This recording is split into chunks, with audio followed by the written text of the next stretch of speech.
Welcome back to Working Class Customs YouTube channel. Welcome back once again to Stable B. It is still winter-ish.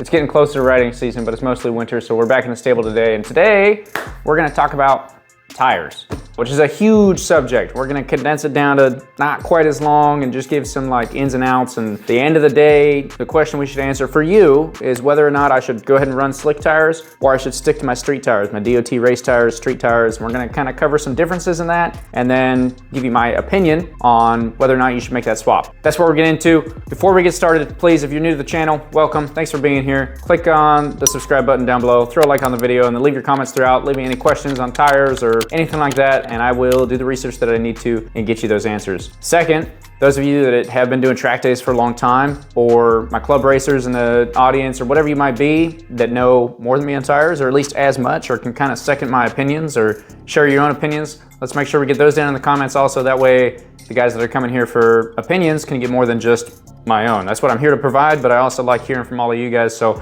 let's create that community feeling, get those comments in there, and then we can let everyone make the decision on their own. So before we dive into the subject of tires, which is once again a huge subject, I could talk to you about this for probably a few hours, but I recently had the chance to talk to a tire expert for over an hour on JK Moto Podcast. So if you haven't watched JK Moto Podcast, please go check that out. We'll have a link up here to that episode specifically.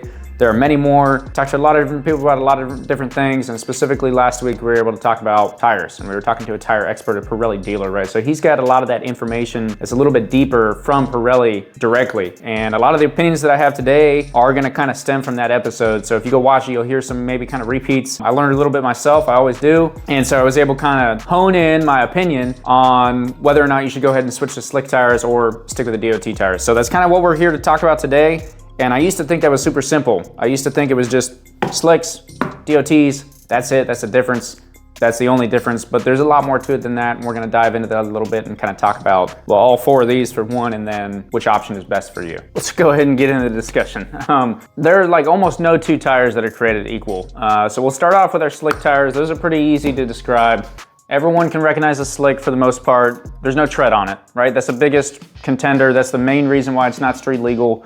It's the main reason why you don't run it on the street at all. But with slicks comes the need for tire warmers, the need for then power for your tire warmers, which would either be a generator or if the track has it. But if the track doesn't have it, you gotta have that generator, so you might as well take it with you or at least have one on hand. You're gonna have to have tire stands, right? Bike stands to lift your tire or your bike up so you can get the tire warmers on the tire. You're gonna be worried about temperatures and all of those things all day long, and compounds and all of that. That's kind of like a quick down and dirty run of the negative of slick tires. On the opposite side of that, we have DOT tires. What does DOT actually mean? DOT just means that the Department of Transportation has said these are safe for the road. Recently I learned that all that you have to be safe for the road and be a DOT tire is sipes in the tire to get the water out. So as you can see right here, these are some Dunlop Q5s. It has sipes in there. So as you go, your bike's gonna come down, grab the water, and spread it out to the edge of the tire and get it out of the way so you're not slipping on that rain or the water, whatever water might be on the road.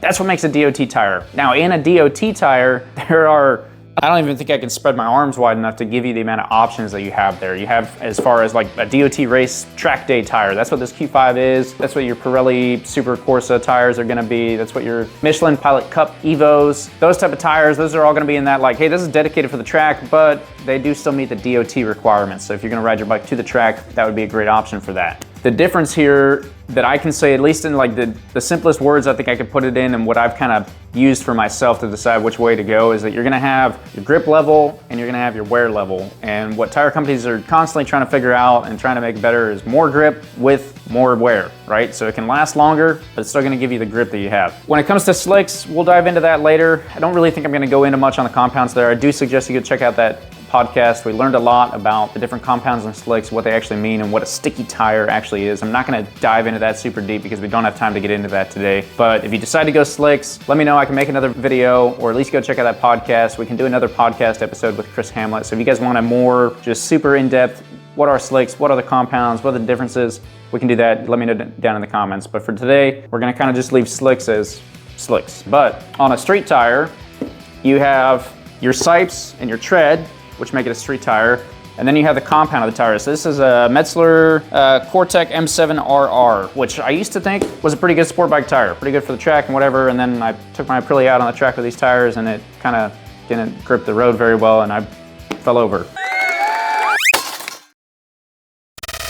Do I think that's fully the tire's fault? No, but do I think it had a little bit to do with the tire and that I wasn't fully warmed up and didn't treat the tire like I needed to? Yes. So that's gonna go in today's discussion a little bit also. But on your street tires like this, they'll have what's called a dual compound, and sometimes even people will run a triple compound, but it's where your middle compound, the rubber in the middle, is gonna be a harder compound. So it's gonna have a lot longer wear life, a little bit less grip, i.e. it doesn't get as sticky, it doesn't form to that asphalt as well, and it doesn't grip all those little pieces of gravel in the asphalt, but you're gonna get way more wear out of it. So since it's on public roads, we spend the majority of our time up and down to maybe I'd say a 10-degree angle at most. You could say, well, hey, I go carve canyons and I do whatever else, and I take this roundabout every day, and I'm taking that roundabout. I guarantee I'm doing 55 degrees on that roundabout. One, I would argue that you're probably not. That's okay, not a big deal with that, but as one roundabout on your way to work, let's say you ride to work every day, you got a 30-mile trek one way maybe, and you got 2 roundabouts in the way, okay, that's not even a quarter of a mile, right? So that makes 99% of the time, you're gonna be straight up and down on the tire. So the tire companies were nice enough to say, hey, we recognize this, we know you don't wanna just burn through your tires super quick and have to replace them when you have all this sweet edge grip still on the side. So we put a harder compound in the middle, which gives you that ability. The downside of that is that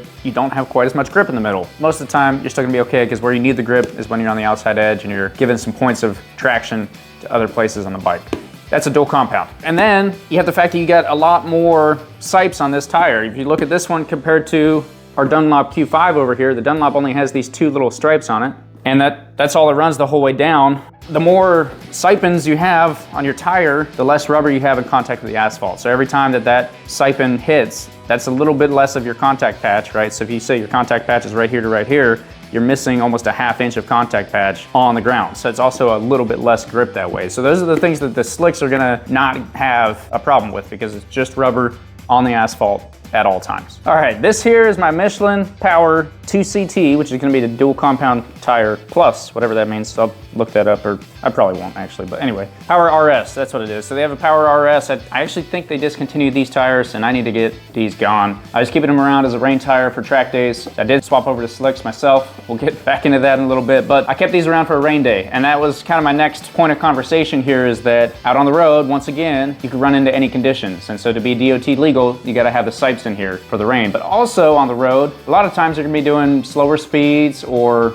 you'll be accelerating with traffic and braking with traffic. You're not gonna be out there pushing that tire to its limit, and with that, you're not gonna get the heat in it as quickly or as well or at all maybe. If it's 40 degrees outside and you're just driving to work, chances are your tire's never really gonna warm up. Inside of a tire, there's rubber. Obviously, tire's made of rubber. Everyone knows that. There's also a chemical in there. That chemical, when heated up, starts to break down your rubber, and that's what gives you your grip, right? And that's what's gonna give you these kind of like wear lines. And I apologize for the dirt and grass on this tire. It's been through a backyard or two in its day. But that chemical is gonna work with the rubber, and it's gonna give you that grip. So the chemical they use on a street tire breaks down at a lot lower temperature than a race tire. So even your DOT track day tires really like those track temps, and if you're not getting that on the road, they're not gonna get it quite as well as something. But your DOT tires that are like big, kind of long distance, higher mileage, more longevity, also won't break down as much anyway, because they're looking for that longevity. You kind of give up that grip level, that rubber doesn't get super sticky and super just wants to grab, like I said, every little bit of asphalt in that, or every little bit of gravel in that asphalt. Doesn't do that as much because it doesn't want to break down and rip apart and tear, because you want the longevity, you want the miles. You don't want to put a new set of tires on your bike every week just to have a little bit of grip for that one roundabout on your way to work. That's kind of the biggest difference between a race tire and a street tire.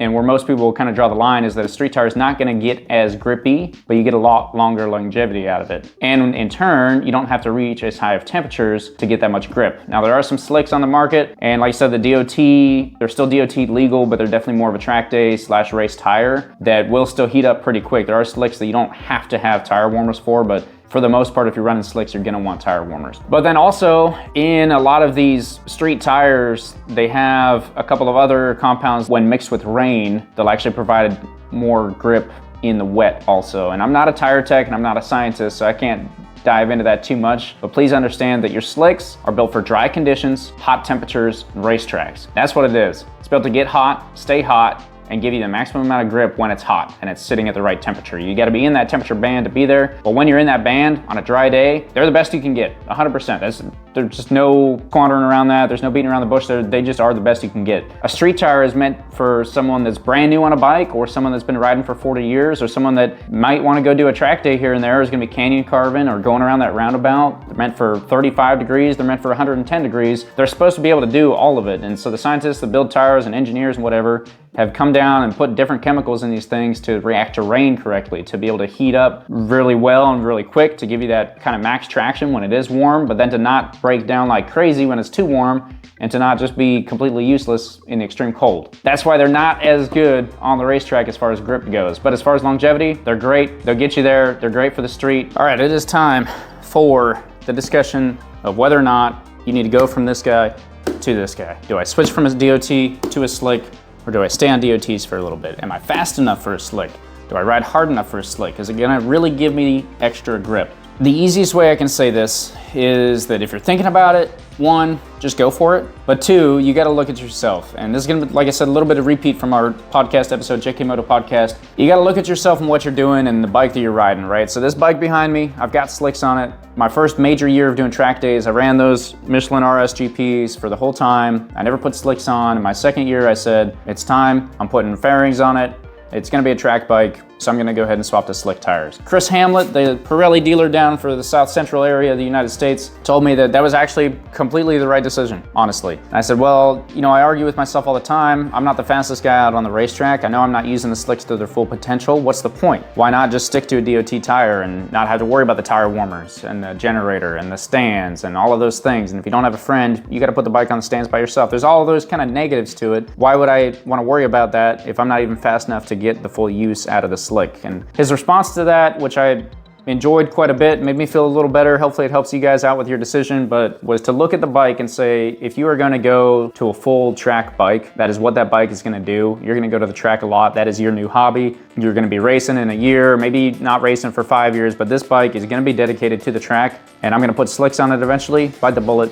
Go get the slicks, go the whole 9 yards and do it. Yes, you're gonna spend a little bit more money. It's gonna take you some more time. It's gonna take some getting used to, but if that's where you wanna go with your life and that's the hobby that you're dedicating everything to, absolutely go for it. Go get the slicks, it'll be better. The other side of it that I would argue that he also agreed with me on is that there's a psychological part to riding a bike on the racetrack. When I swapped to slicks, I felt like I had more grip. I felt like the slicks were stickier. I felt like I could push them harder. I felt like I could lean further over. None of those things are necessarily true with the way that I ride. None of those things are super, like you're not gonna go out there on a slick and immediately just feel this awe-inspiring difference of grip level, but if there is that psychological behind it that said in your head, a slick is a race tire, it has more grip, I'm gonna have more grip on a slick, that in turn is gonna make you go a little bit faster. And if you're going faster, riding harder, and the tire is what you need to do that, then absolutely take the leap and do it. On the opposite side of that, if you're sitting here watching this video, you've done one track day and you're like, all my friends have slicks, should I run slicks? And your bike's still got lights on it, you're not sure if you're gonna go to a track day this weekend, or go hit the tail of the dragon, or head down to the coffee shop with the boys, or whatever it might be, then maybe stick to your DOTs for a little bit longer and feel it out, right? These DOT tires can still put down some very impressive lap times. They've made them, like I said, the scientists and engineers, the boys behind the work that really dig in and figure everything out, they've put a lot of work and technology and time and effort into making these tires the best for every scenario. Stick to them for a little bit, wear them out, get used to them. Get to where you feel like you do need that kind of next step, or to where you're fully dedicated, this is a track bike now, I'm gonna go to the track enough to warrant that change, and then swap over then. So that's kind of the decision for you to make. Hopefully this video gave you guys a little bit of insight on that. Hoping I answered some of your questions. Once again, please, you like track day junkies and club racers and everyone's got a lot more info, please leave your comments down in the comment section and let me know what you're thinking. I don't think I'm very far off here, but let me know what your opinions are. Should we swap to a slick tire, or do we need to stick with our DOTs? As I said, there was a lot of the kind of science and technology behind tires that we quickly breezed through. Take that for what it's worth. If you want to go research tires on your own, you can spend spend days on the internet doing that. If you want to have a full discussion with me about tires, we can spend hours doing that together. So if you need me to make a video and kind of dig into the tires in depth, I can do that. I can look up the research. We could go brand by brand, tire by tire, you know, model by model, and give you all the difference in the chemical numbers and names and all of that stuff. But for now, today, this is where we're gonna leave you with, do I go for the slicks or do I go for the DOTs? That's my opinion on it. Thanks for watching. Have fun at the racetrack.